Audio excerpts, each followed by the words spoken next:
साथियों, पिछली वीडियो के माध्यम से मैंने आपको हिंदी और इंग्लिश का आंसर की बताया है। अगर आपने अभी तक चेक नहीं किया है तो जाके आप उस वीडियो को देख सकते हैं। उसका लिंक आपको वीडियो के डिस्क्रिप्शन में मिल जाएगा। इस वीडियो के माध्यम से मैं आपको रीजनिंग के 25 सवालों को सॉल्व कराने वाला हूं, यानी कि जो आपका रीजनिंग का 25 सवाल है उसका आंसर आपको हम बताने वाले हैं। क्योंकि आप सभी बहुत ही ज़्यादा परेशान हैं, बहुत जल्द आप सभी आंसर जानना चाहते हैं कि कौन से क्वेश्चन का आंसर कौन सा होगा। तो हम ज़्यादा समय आपका नहीं लेंगे, इसलिए बहुत जल्द यानी 10 मिनट के अंदर जितने भी रीजनिंग के आपके सवाल हैं उन सभी सवालों को हम सॉल्व कराने वाले हैं। इसके बाद जो आपका विषय बच जाता है उसको भी हम नेक्स्ट वीडियो के माध्यम से आपको लेके आने वाले हैं, तो उसको भी आप देख सकते हैं। हमने जो यहाँ पे बुकलेट सीरीज रखा है, यह बुकलेट सीरीज आप देख सकते हैं, यहाँ पे सी है। आपका जो बुकलेट सीरीज होगा उसी के आधार पर चेक कीजिएगा, या आप क्वेश्चन नंबर के आधार पर कर सकते हैं। जो क्वेश्चन आपके स्क्रीन पर शो होगा उसी के आधार पर आप अपने क्वेश्चन में मिला सकते हैं कि आपने आंसर क्या किया है। देखिए, इस बार एलएनयू ने क्या किया है कि पहली बार मैथ के सवालों को भी ऐड कर दिया है। चाहे 2020 की बात करें, 21 की बात करें, 22 की बात करें, 23 की बात करें, अभी तक एलएनयू ने कोई भी मैथ का सवाल नहीं डाला था और ना ही कोई सिलेबस जारी किया। सबसे बड़ी बात है कि 2024 में एलएनयू ने क्या किया, सिलेबस भी जारी नहीं किया ऑफिशियली। आप जाके उसके ऑफिशियल वेबसाइट पर चेक भी कर सकते हैं कि कोई उसका सिलेबस ही नहीं है। तो जब सिलेबस ही नहीं है तो बच्चा पढ़ेगा क्या। तो जो चीज़ें हैं, मतलब बिना विदाउट सिलेबस जो चीज़ें थी हम लोगों ने पढ़ाया, और बहुत सारे क्वेश्चन आए भी हैं। लेकिन कुछ क्वेश्चन जैसे आउट ऑफ सिलेबस की बात करें, मैथ के क्वेश्चन, तो बच्चे नाराज़ हैं। अब मैथ का क्वेश्चन आपने पढ़ा ही नहीं, तो मैथ का सिलेबस आपका है ही नहीं। 2020, 21, 22, 23 उठा के कहीं से देख लीजिए, मैथ एक नंबर का भी पूछता नहीं है। और जब क्वेश्चन पूछता नहीं है और फिर इस बार जब पूछ दिया है तो छात्रों को तो थोड़ी सी परेशानी होगी जिनको मैथ नहीं आता होगा। हालांकि जो भी कोडिंग रिकॉर्डिंग या सीरीज वाले ये सब टॉपिक आसान पढ़े होंगे वे सारे रीजनिंग के क्वेश्चन को सॉल्व कर सकते हैं। बहुत क्वेश्चन सॉल्व हो सकता है।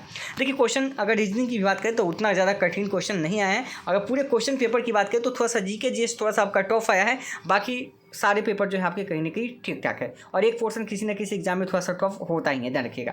तो इस क्वेश्चन की अगर पहले क्वेश्चन की बात करें, यानी कि 31 नंबर क्वेश्चन है, आप देख सकते हैं। डायरेक्ट हम इसका आंसर बताते चलेंगे ताकि आप मिला सके। तो इसका राइट आंसर जो हो जाएगा, ऑप्शन नंबर आपका क्या होगा, ए होगा। हम बाद में इसका एक्सप्लेनेशन कर देंगे क्वेश्चन का, आप देख सकते हैं। दूसरे क्वेश्चन की बात करें तो यह मैथ का सवाल आएगा, आपका रेशियो प्रोपोर्शनल का सवाल है, और इसका आंसर की बात करें तो होगा आपका 8, 12, 15 हो जाएगा। और यह मैथ का सवाल है, एक्चुअली गिनते से लेकर एक क्वेश्चन मैथ का। आगे चले 33 नंबर क्वेश्चन की बात करते हैं, तो यह आपका ब्लड रिलेशन से है, जो कि मैंने आपको बहुत अच्छे तरीके से पढ़ाया था। और एक कोडिंग का सवाल है, ये भी मैंने आपको पढ़ाया था। कुछ लोग कह रहे हैं कि वहाँ से क्वेश्चन मैथ को लेके घबराए हुए हैं। अब देखिए, यह मैथ का सवाल है, अभी कहाँ से आएगा, ना तो सिलेबस में है। आप जाके कहीं से भी चेक कर लीजिए कि मैथ पूछता ही नहीं है सिलेबस में। जब पूछता तभी तो मैथ किसी को बताया जाएगा ना। अब 2020, 21, 22, 23 का क्वेश्चन पेपर उठा के देख लो, एक भी मैथ नहीं मिलेगा। अब आगे देखिए, यह ब्लड रिलेशन का है, बहुत अच्छे से बच्चे ने पढ़ा था। और यहाँ पे 4 चीज़ का आंसर होगा, यानी कि आंट इसका आंसर होगा। ऑप्शन नंबर क्या होगा, ए होगा। अगले क्वेश्चन की बात करें, यहाँ पे ये भी आपका कोडिंग का क्वेश्चन है, आप देख सकते हैं, बहुत ही आसान क्वेश्चन है। इसका राइट आंसर क्या हो जाएगा, ऑप्शन नंबर डी होगा। ठीक है, इसका right answer option number D होगा, आप देख सकते हैं। अगले क्वेश्चन की बात करते हैं। क्वेश्चन आप देख सकते हैं कि यदि ए का अर्थ प्लस है, बी का अर्थ माइनस है, सी का अर्थ आप देख सकते हैं यहाँ पे दिया हुआ है, और डी का अर्थ प्लस है। आप यहाँ पे देख सकते हैं, तो ये लास्ट में इसको सॉल्व करना है। ये भी बहुत आसान है, यहाँ पे कुछ करना नहीं है। जहाँ पे भी ए का अर्थ प्लस है तो जहाँ ए है यहाँ पे प्लस कर दीजिए, 35 प्लस, फिर बी का जगह पे क्या है, बी क्या है, बी के जगह पे 2 भी यहाँ पे दिख नहीं रहा है। अगर आपके क्वेश्चन में दिख रहा होगा तो मान लीजिए बी के जगह पे माइनस है, तो वैसे ही करके लास्ट में सॉल्व कर देना है, इसका आंसर 0 आएगा। ठीक है, बहुत ही आसान प्रश्न है, इससे आसान क्या हो सकता है रीजनिंग भाई। अगले क्वेश्चन की बात करें, ये सभी क्वेश्चन जो है बिल्कुल आसान है। देख सकते हैं यहाँ पे कि 9, 6, 15, 4, 19, 19 दूना 38, दोनों सबको जोड़ के 2 से गुना, 11, 8, 19, 19 से 9, 28, 28 में 2 से गुना, फिर 12, 11, 23 और 13, 36, 36 में 2 से गुना, यानी कि 72। यहाँ पे देख सकते हैं क्या होगा, 72 आंसर होगा। बहुत ही आसान क्वेश्चन है ये सभी क्वेश्चन। आगे देखिए, यहाँ पे तो 16 प्लस यहाँ पे डिवाइड वाला बात है, और यहाँ पे देखेंगे तो क्या आंसर होगा, ऑप्शन नंबर क्या होगा, डी होगा। इसका आंसर क्या होगा, ऑप्शन नंबर आपका डी होगा। अगले क्वेश्चन की बात करते हैं। क्वेश्चन नंबर 38 है। यहाँ पे एक फार्मूला आपका मैथ का फिर से पूछ दिया है। आप 10th में भी पढ़े होंगे कि माध्य निकालने का फार्मूला क्या होता है, तो सिग्मा एफ एक्स बटा sigma F, sigma F x बटा सिग्मा एफ एक्स होता है। ठीक है, क्या होगा, सिग्मा एफ एक्स बटा सिग्मा एक्स होता है इसका, यानी ऑप्शन नंबर सी होगा। इस फार्मूला को आप पढ़े भी होंगे, ठीक है ना, यह फार्मूला आपको याद भी होगा। तो मैथ का डायरेक्ट फार्मूला आपसे पूछ दिया है।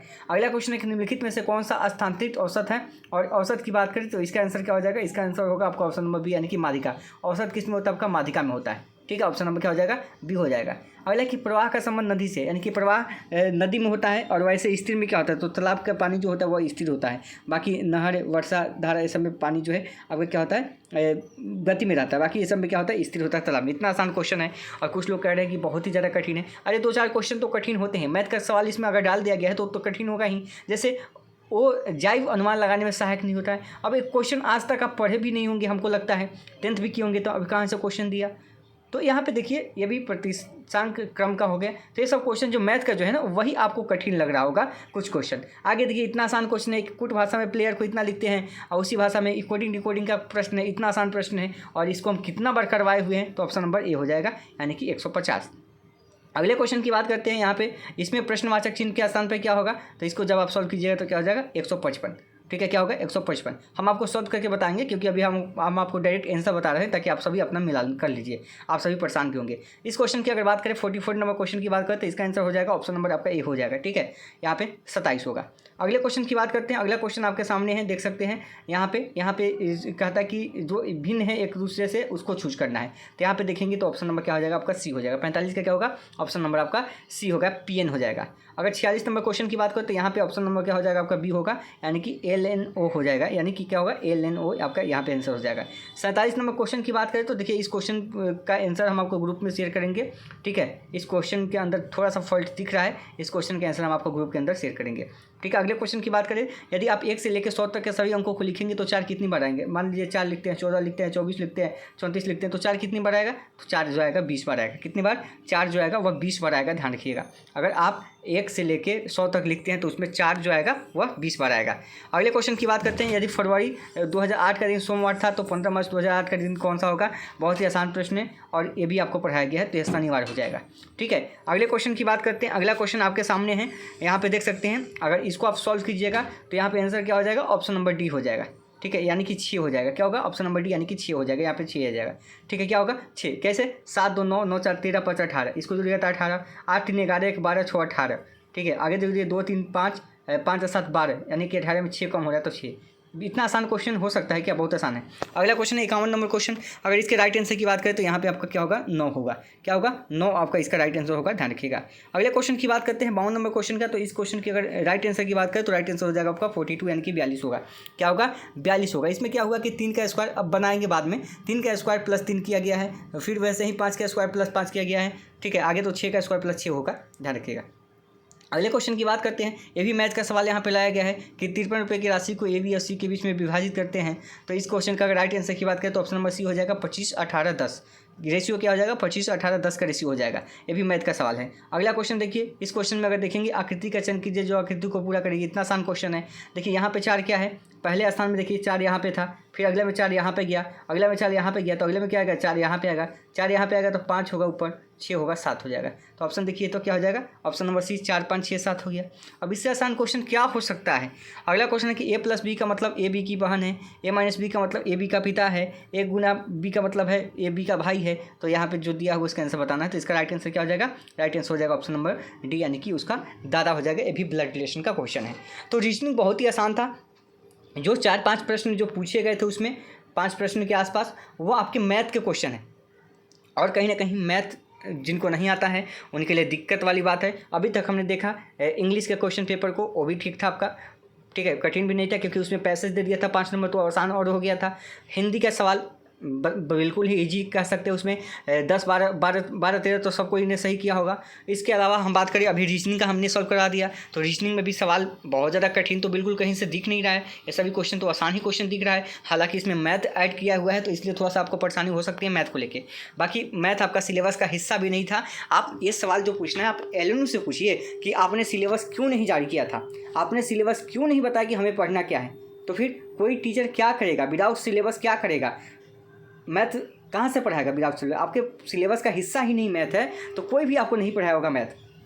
किसी से भी आप पढ़े होंगे कोई मैथ आपको पढ़ाया नहीं होगा। 5 या 6 नंबर का जो मैथ पूछा है उसका गुस्सा अगर आपके ऊपर है तो कोई नहीं बताया होगा। और वो भी मैथ बहुत ज़्यादा कठिन नहीं, वो भी आपका इजी है, ध्यान रखिएगा। रीजनिंग तो बिल्कुल हल्का सा यहाँ पे किया है। पता नहीं कौन एग्जामिनर या क्वेश्चन सेट किया है, मतलब क्या कहें, उसका दिमाग की बात करते हैं। अरे क्वेश्चन और भी तो था, ब्लड रिलेशन के अलावा डायरेक्शन था, वहाँ से क्वेश्चन उठाना चाहिए था सिटिंग अरेंजमेंट से। खाली यहाँ पे कोडिंग डिकोडिंग लेके, पता है क्यों रखा है, यह सिर्फ टाइम टेकिंग वाला होता है सब्जेक्ट, या आपका टाइम ज़्यादा लेता है, इस वजह से जानबूझ के यहाँ पे सिर्फ कोडिंग डिकोडिंग का क्वेश्चन दिया गया है ताकि इसको बनाने में आपको ज़्यादा समय लगे, ठीक है। इसलिए एग्जामिनर इतना कोडिंग डिकोडिंग का सवाल आपको देता नहीं है, या जानबूझ के और यह आपको फंसाने के लिए किया गया है ताकि इसमें आपका समय ज़्यादा व्यस्त मतलब ख़त्म हो और इसलिए आप कम क्वेश्चन को बना पाए, इसलिए हुआ है। तो सवाल पूछना एलएमयू से हमने वीडियो भी बनाया था जब नोटिफिकेशन आया था कि आपका सिलेबस जारी नहीं हुआ है, तो उस समय किसी ने आवाज़ नहीं उठाया। और आज मैथ का सवाल जब डाल दिया इसमें तब दिक्कत हो रही है, तो दिक्कत होगी ही भाई। और मैथ कोई सिलेबस का आपका हिस्सा नहीं है।